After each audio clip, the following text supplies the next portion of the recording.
Pour faire face à la pandémie du Covid-19 dans notre pays, le gouvernement a mis l'accent sur le respect des mesures barrières, parmi lesquelles le port de bavettes. Et, depuis le 29 mai, il a réuni à cet effet plus de 200 couturiers et tailleurs de la région centrale au Centre des ressources artisanales pour 2 semaines d'ateliers dans le but de confectionner des bavettes qui seront distribuées à la population.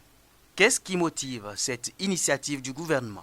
Nous sommes là avec les couturiers et couturières dans le cadre du renforcement de la fabrication des cache-nez recommandé par notre ministère de tutelle, ministère du développement à la base et de l'artisanat.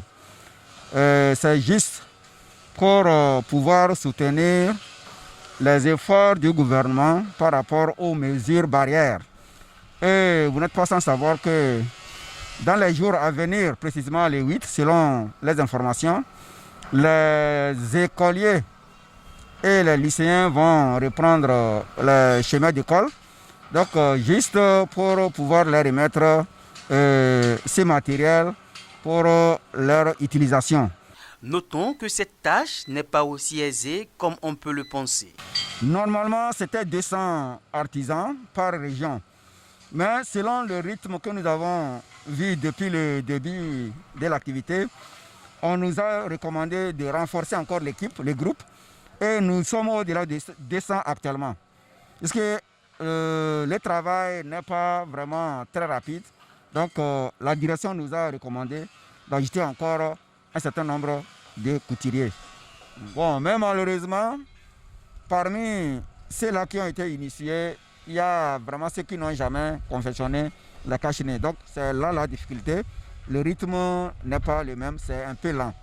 Ce travail, dont les retombées serviront à venir à bout du Covid-19, se fait dans le respect des mesures barrières, a laissé entendre les encadreurs. Quand on arrive, on a déposé la chose là-bas, on se mobilise pour se diriger vers là, on lave les mains avant l'entrée.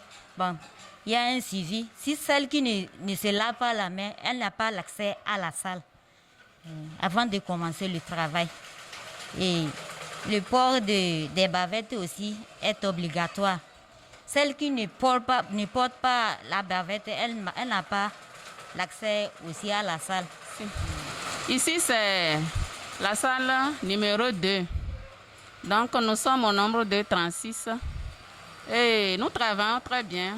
On s'efforce quand même. Par exemple, hier, nous avons fait 1200 cache-nez. Mais aujourd'hui, nous prétendons faire plus que ça.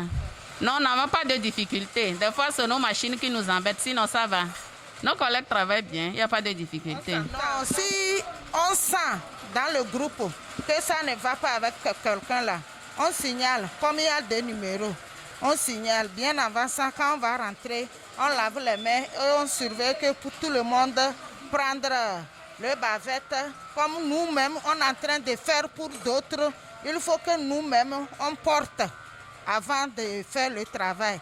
Donc, tout est à notre disposition. En dépit de quelques difficultés rencontrées dans le déroulement du travail, ces couturiers et tailleurs rassurent que tout va bien. Le travail se passe bien et je vois que les gens aussi travaillent bien. Le travail se passe ici bien.